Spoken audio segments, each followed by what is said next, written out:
Hey guys, I'm Cruisin Kyle. And I'm Chocolate Girl. For tonight's episode, we're going to be talking about all of the Halloween themed episodes throughout the series for the month of October.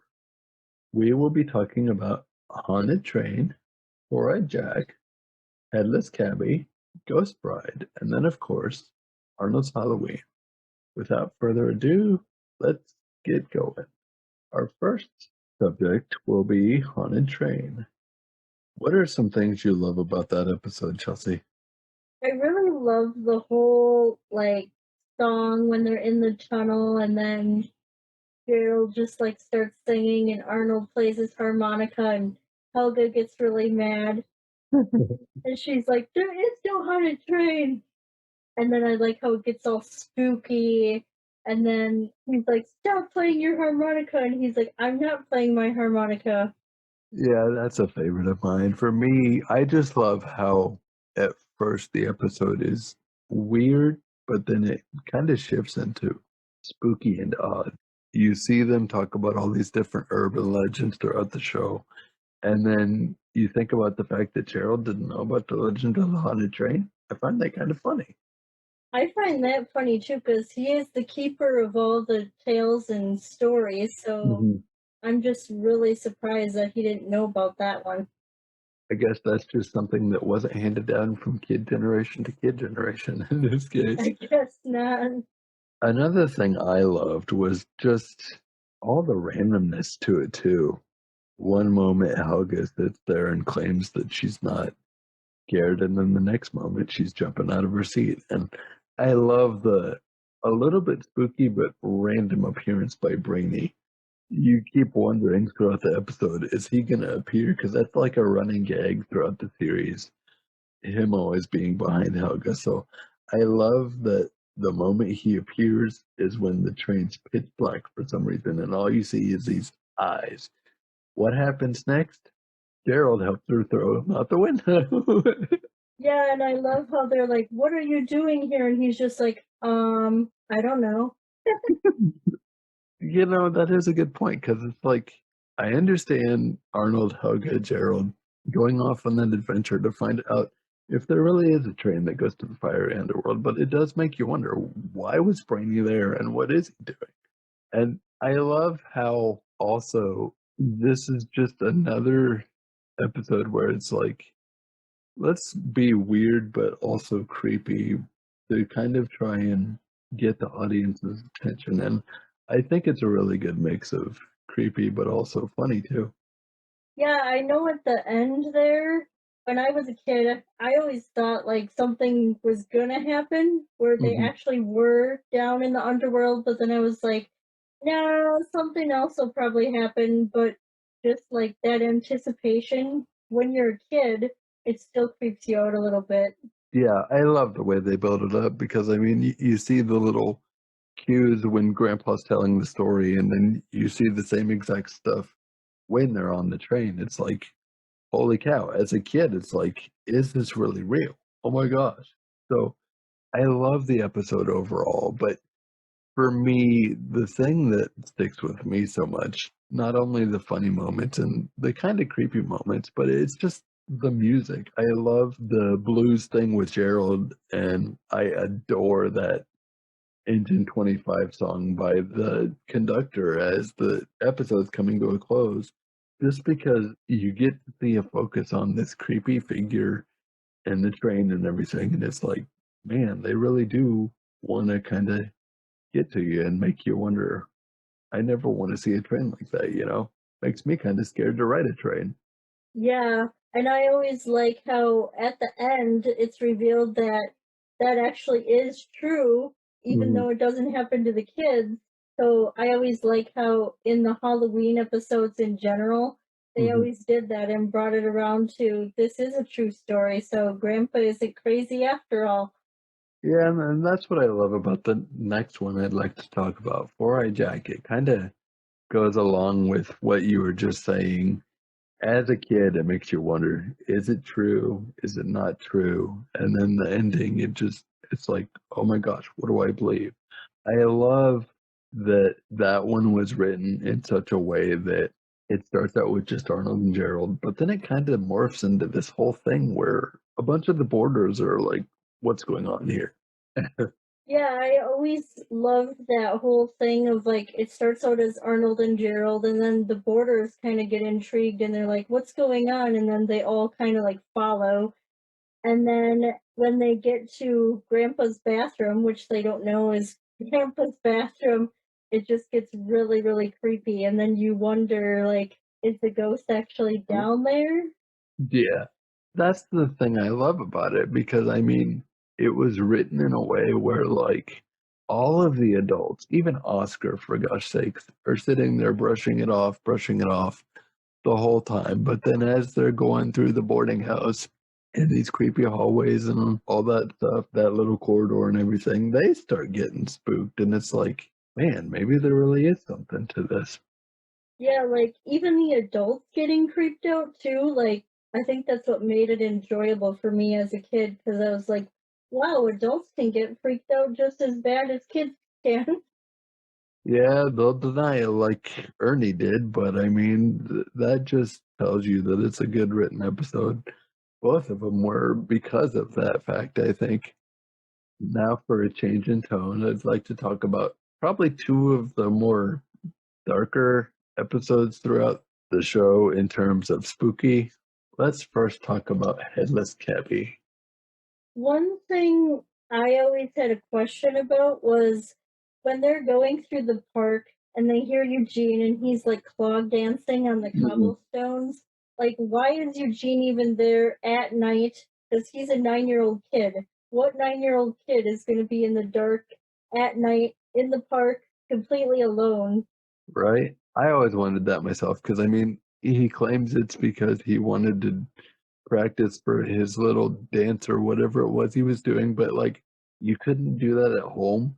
You're gonna really go out on a cold, dark night to a creepy park of all places, all alone, and just be sitting there dancing to yourself and not worrying about what or who may be around you. And just the fact that it's Eugene too, like accident prone Eugene, like I think that's what kind of makes it funny too. Yeah. Even though the episode is kind of like creepy, I think maybe that was their way of saying like let's put a light-hearted moment in here because we're about to get really dark. Yeah. And then you go around and you think about the fact that they threw in the storyline of a cabbie getting his head decapitated by a crazy lady and his scarf getting caught on a branch. Who writes these things? I'm surprised Nickelodeon let it get put through, but in saying that, it's kind of funny because it's one of my favorites. It kind of makes me wonder if like nowadays if like networks are kind of like too scared to go that dark because I know when we were younger they went like dark on all kinds of stuff and Yeah. we turned out all right when we grew up. And I think too, it kind of depends on your target audience. People understood that Hey Arnold was written from the point of view of kids, so things are going to kind of be blown out of proportion in their mind or in some ways amped up to 10 in terms of the scariness and what's really happening.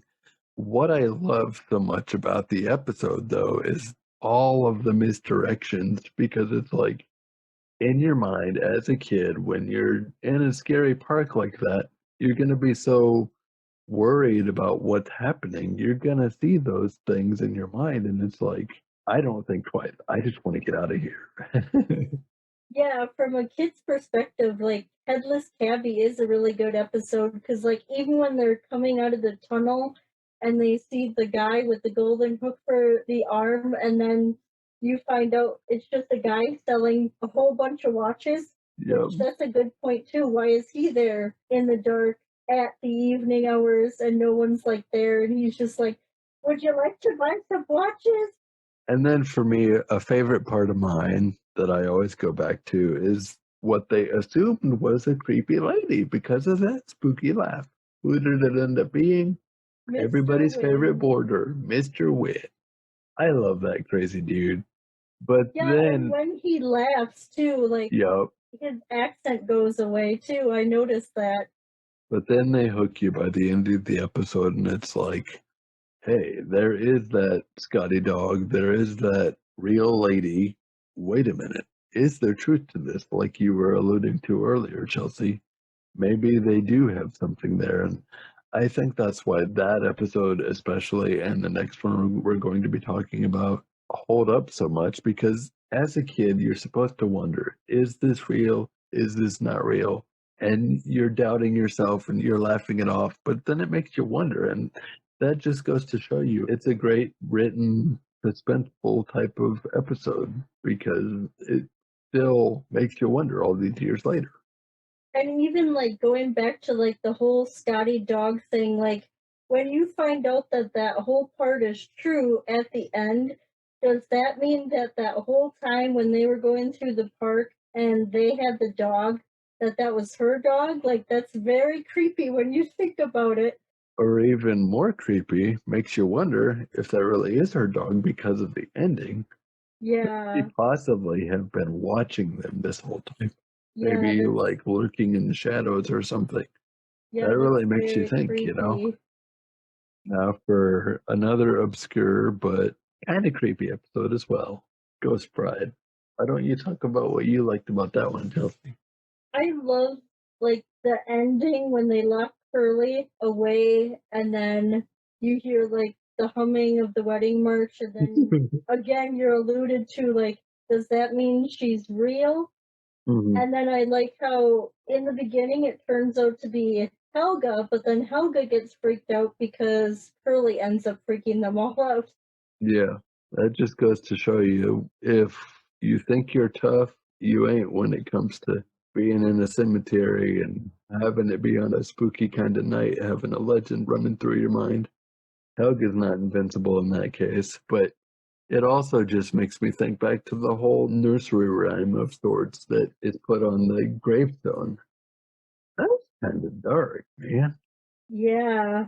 And then it And just makes, go ahead. man, these kids were like brave because through like all of these episodes, they like hear these creepy stories and they're like daring to like do these things, go to these random places to find out if the legends are true. If I was a kid, I don't know if I'd want to do that.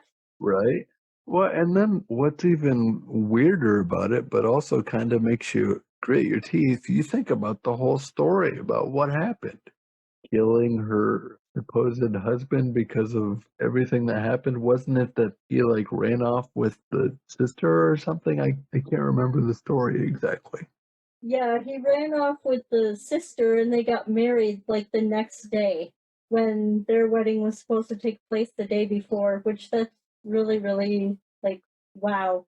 In some ways, it makes you feel bad for her because it's like that sucks, but then it's like that's kind of crazy because then she goes on a murderous rampage and now she's got an urban legend all because of what she dealt with. So it's funny because like one thing I love about the show, and especially the specials like these, is the fact that Craig and his writers had a great way of kind of mixing suspenseful, funny, sad, happy moments all within an episode just to keep you invested, no matter if you first start it or if you've been watching it for a long time like we have. And I think that's why these episodes hold up as much as they do.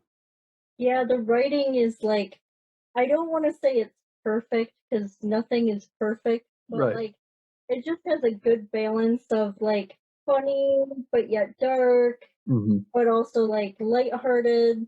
And I think that's also why I love Hey Arnold in general. Yeah. It had a good mix of everything. Yeah, and I mean, like you said, the writing is so well done, and like I mentioned earlier, it's done from a kid's perspective, and I think because of that fact, that's why these episodes and just the series in general hold up so much. Now for my favorite and our last episode we'd like to talk about. What else? Arnold Halloween. Why don't you start us off, Chelsea? What are some favorite parts of yours? Well, I love that, like, that whole time when the aliens or supposed aliens are like going around and everything, and Bob's all freaking out. if he would have just taken a second to look up when Helga said, "How does my costume look, Dad?" he would have realized, oh, that's only Helga. But Are that you? just shows the neglectfulness. I was gonna say, are you really that surprised? And then for me, it's like, where did that Jeep come from? Yeah, like we never see that Jeep again throughout the entire series. Although in the Jungle movie, I know this is like changing like subjects, but is that the same Jeep that they use to like Ran get through the to? gate? I never thought of that. Yeah, Huh. Maybe that's something to revisit if we eventually review the movie, which we just might do because we both love it. yeah, Another thing that kind of sticks out to me that I always laugh about is the fact that Helga and all of them are getting chased through everything and they're trying to rub off the paint. And what is it? Some kind of funny permanent style paint. And she leaves it up to Harold, of all people, to get the paint for them to wear for these costumes. Really? you you would think she would have been smarter about that. Like, let's do someone a little bit wiser than Harold because you would think she would know that Harold would screw up something. I also love how, like, the adults spend the majority of the episode being like, this is all about spooking kids and pulling pranks and this and that. This isn't anything for you guys. And it's like, hello, Halloween is for kids. That's something I loved growing up, getting dressed up like the kids, going around getting candy and just having fun. So I love that they turned the tables on the grown-ups and had their own little spoof radio broadcast to be like, you know what? How about we scare you for a change? Yeah, I love that they did that whole thing, and then how Grandpa is just so proud of Arnold. Like, I'm proud of you, boy. You like scared the bejeebers out of the whole neighborhood. Well, and then what's funny about that part is when Arnold was explaining it, he's like, wait a minute, what? Like he wasn't believing it at first, and then the more he talked, and then the example Gerald did with the bullhorn and everything, it's like, oh my gosh, my grandson got one over on me. So that's hilarious. Yeah, that's hilarious because you wouldn't think that a kid could fool an adult that much. Well, I I mean, think I that's another understand reason fooling why, somebody like Oscar, but his yeah. grandpa? And then I love the whole little spoof of that talk show host who was an homage to your old sci-fi style TV show host and Orson Welles and everything. I love that of all the things, that's what the adults are tuned into on Halloween. This funky, campy little UFO show instead of trying to go out and pull these pranks that they claim that they were the masters of.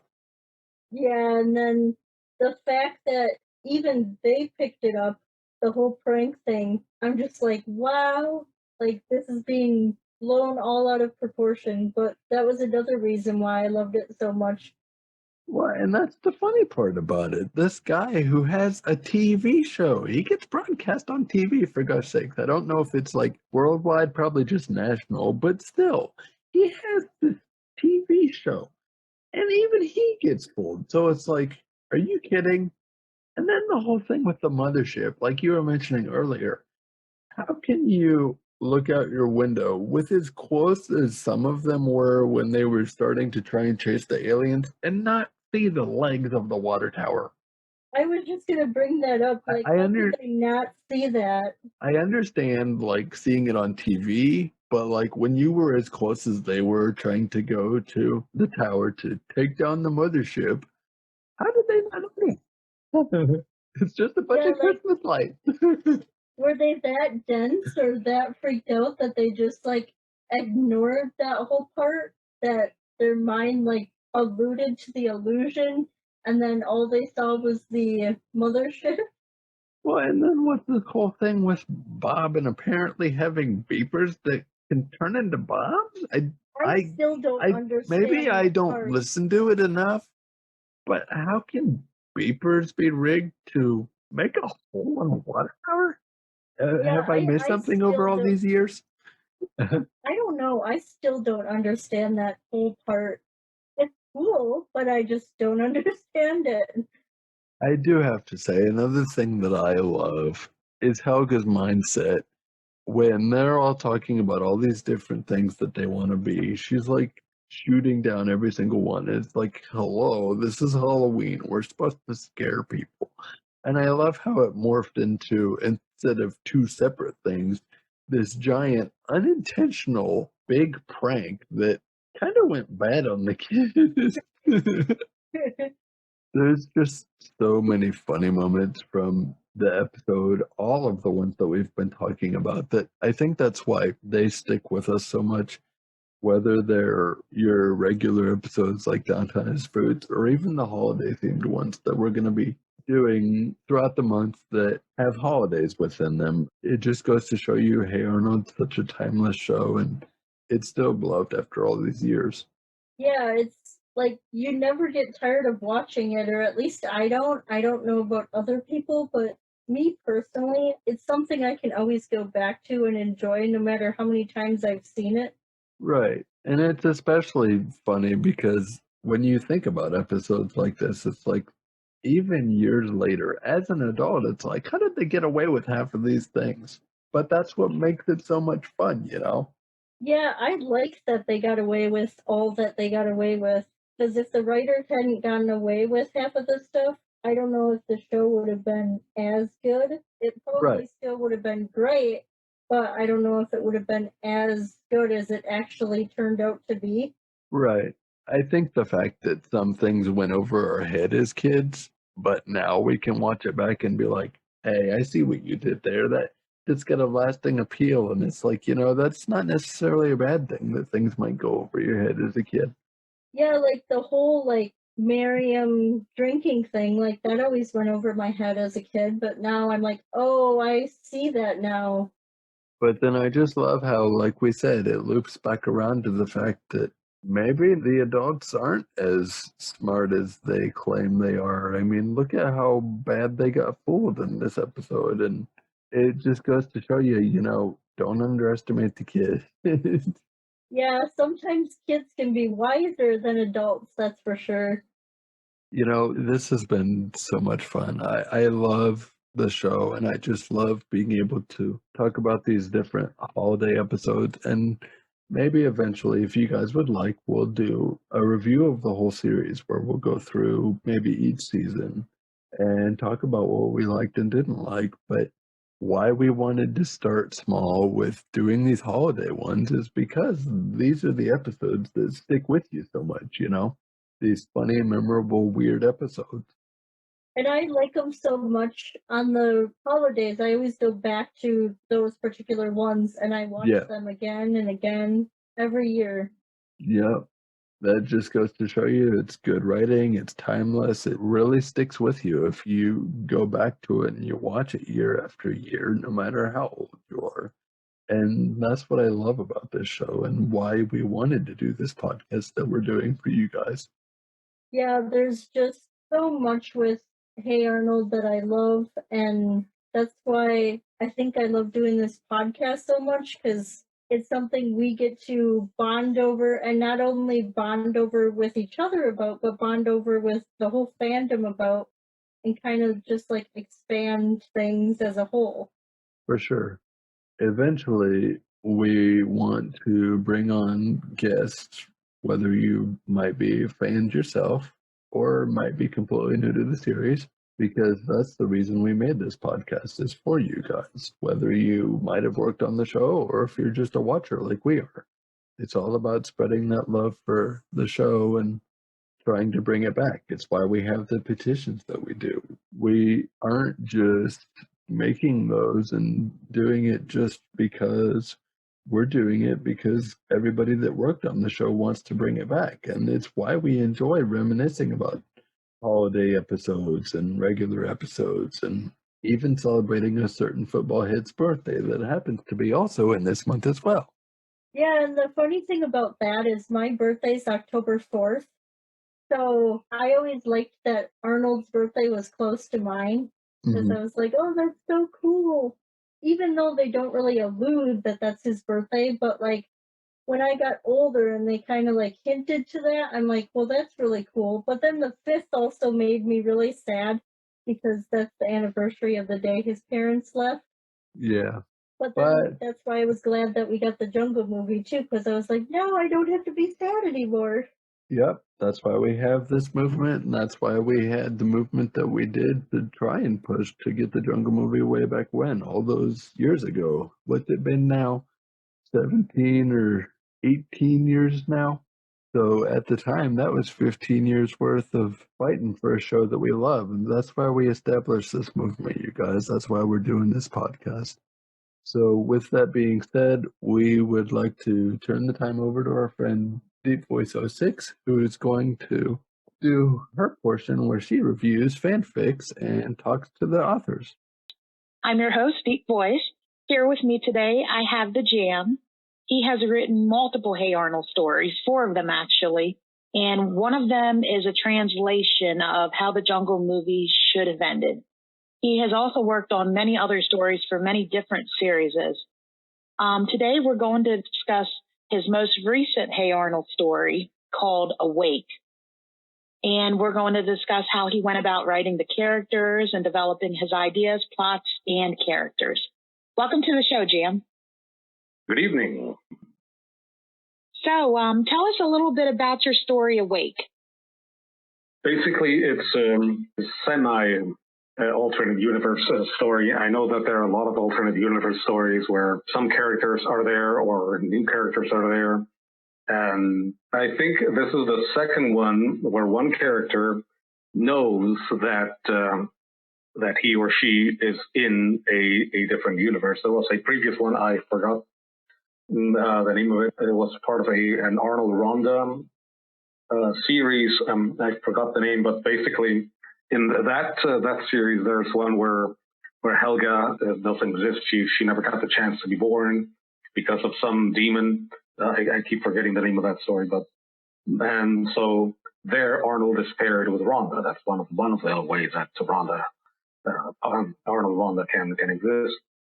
In my story, it is Helga who is once again in a different universe, but this time she knows she's in a different universe and she has no idea how to get there and no idea how to get back to her world, her universe, shall we say. So where did you get the inspiration for alternative universes? Well, basically, I've written stories, well, not so much as alternative universe, but the story's gone off on a tangent. Probably the first story I posted on the internet in 1999 or 2000 was based on one story going off on a tangent. It was a Chip and Dale Ranger story.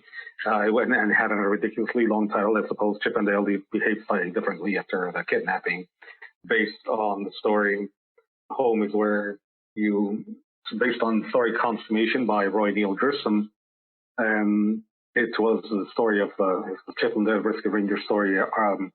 Dale and Fox are about to get married. Fox gets kidnapped. And the story, it goes rather well, but then I wonder how would the story go if they had gone off another way.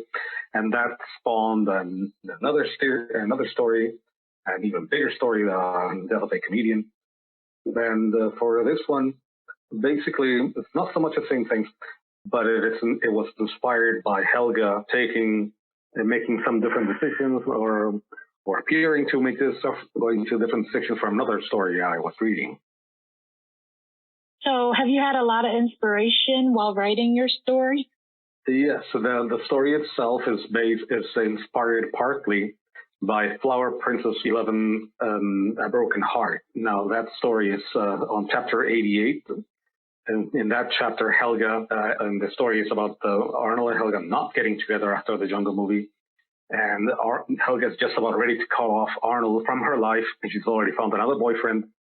Arnold is only suddenly realizing that she loved her all along, but it's too late, apparently. That ship has sailed. And Helga is threatening to call the police on him if she continues to bother her. So my idea first came on what would happen because Flower Princess is, I don't know why she hasn't posted after chapter 88. I don't know what's going on, but that gives me a lot of time to think. That's very dangerous for someone like me to sort of think about what's going to happen. And I thought, what would happen if things didn't work out with her boyfriend? Her boyfriend betrays her somehow, or does something that she considers a deal breaker. She tries to go back to Arnold, but when she gets to Sunset Arms, she will find that either the family has moved out, and Sunset Arms has been sold, or worse, Sunset Arms has been sold and demolished, and something is going to be built in its place, and she has no idea where the Shortens went to. They left no contact information.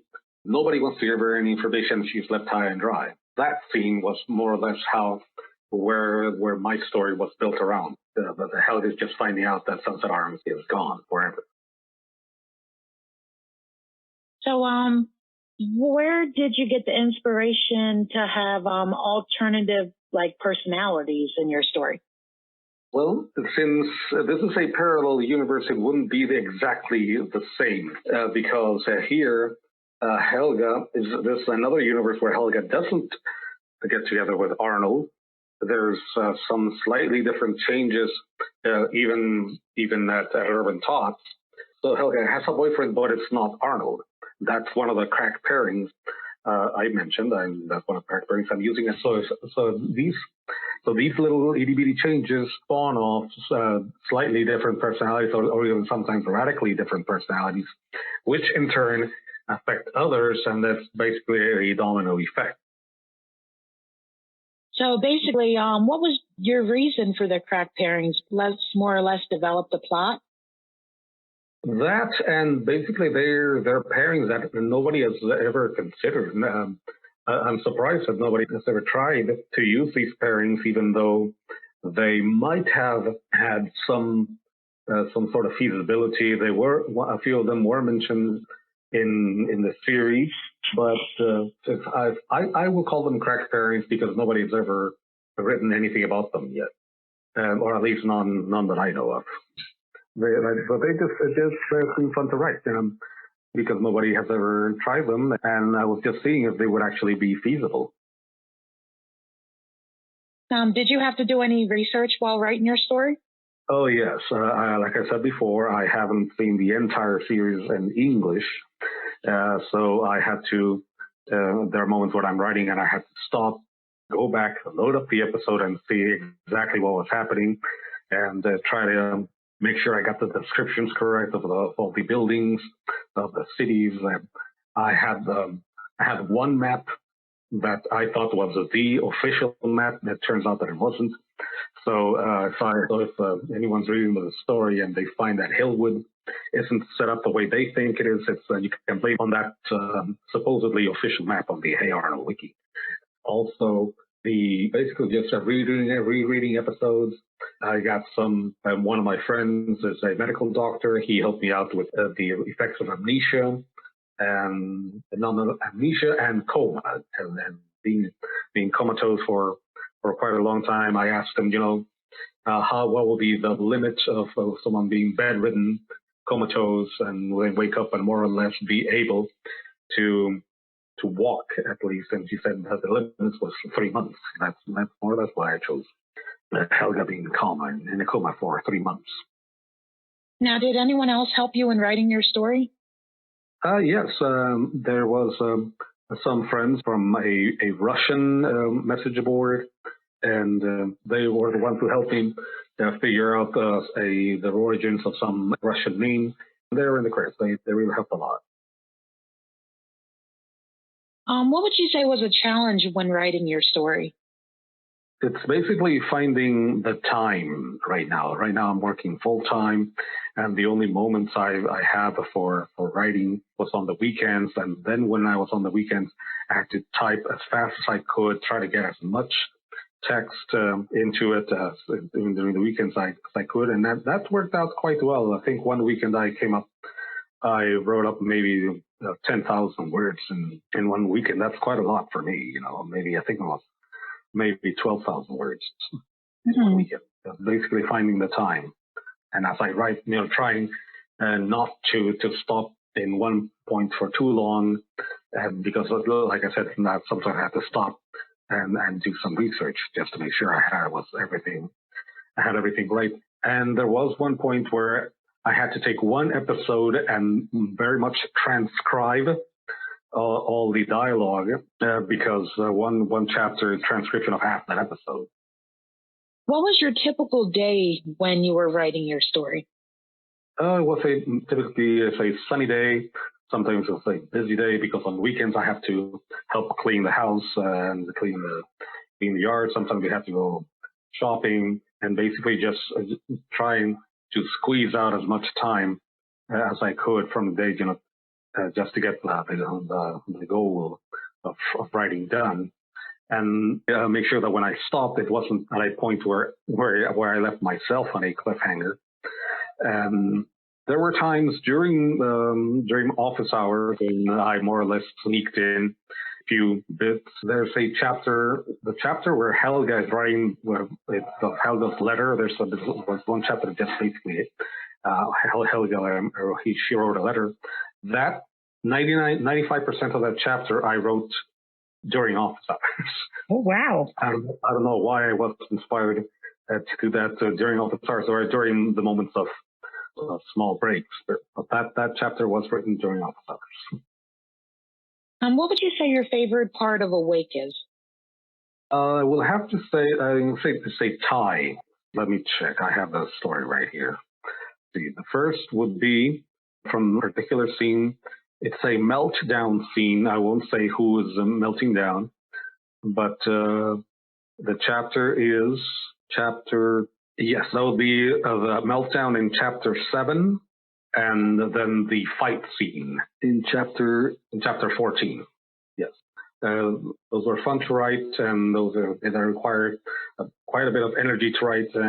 But I know a lot of people love those scenes, especially the fight scene. It's something that doesn't happen often in fan fiction. What lesson did you want the readers to get from your Hey Arnold story? Basically that there are premises that the series has shown maybe only once, but those haven't been exploited hardly at all by the series, and that they should focus more, especially on what happened with season 1. And of course, maybe that's more or less at the end, that all relationships, no matter how compatible a pair might be, they require effort and they require compromise from each of the partners. And that we are at the mercy of parallel universe. Who knows where you're going to wake up next time? Who knows where you're going to wake up tomorrow? So I hear that you have a challenge at the end of your story. And what is the challenge about? Basically, the whole premise of Awake is to establish Helga getting a second chance, shall we say.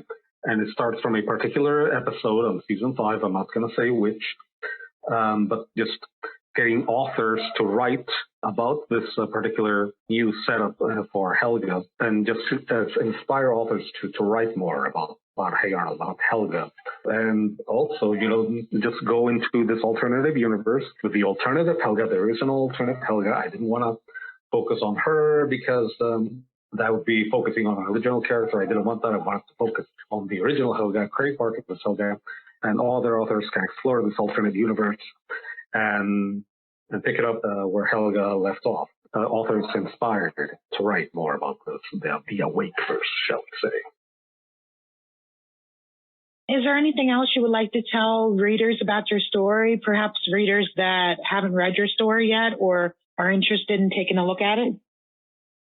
Well, I would say that this story is a bit different from my other Hey Arnold stories. I think because of that, the transcript of the episode, this story reads a lot like an episode almost. And so expect short chapters, because those very short chapters, some of the shortest I've written on record, because those chapters are basically cut scenes. Like a cut scene would maybe last perhaps 1 minute at the very least, if it had been an actual animated episode. And expect a lot of intrigue, a lot of mystery. Some readers were demanding answers from like who is behind those phone calls, who is giving them all that information, where are they getting all that information from, and some people guessed correctly, some didn't, but I did want to keep plenty of mystery in the stories, just to keep people guessing. And that also helps, since I don't give out all the answers right away. It keeps readers coming back because they want to know who behind all that intrigue and who was behind the phone call. Now, did you want a Hey Arnold season 6, the Tackies, or Hey Harold in the future?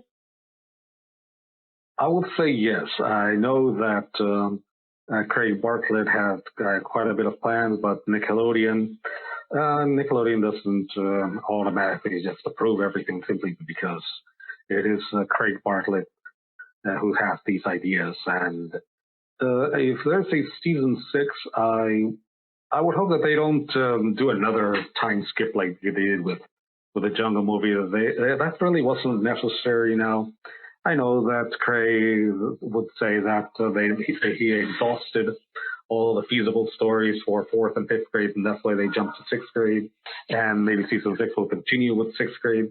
I really don't think that was absolutely necessary. I really think that they could have done more with 4th and 5th grade. The Tackies, again, so that sounds interesting, but I really hope it's not 100% teen drama, because that in and of itself isn't that much pleasing for me.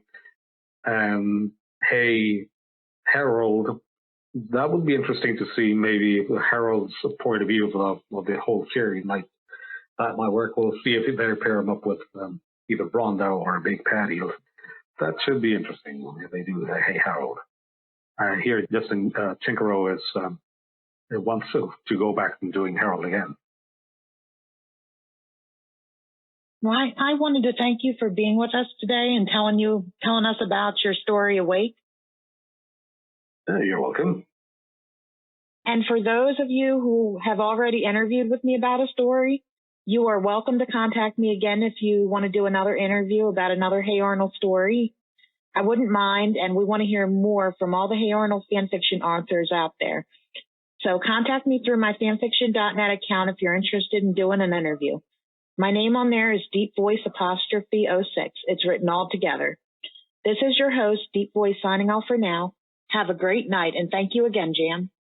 Okay, one thing I want to add, and you will probably think I forgot. Sure. Yeah, there are one or two real life events that happened to me for real when I was in 5th grade.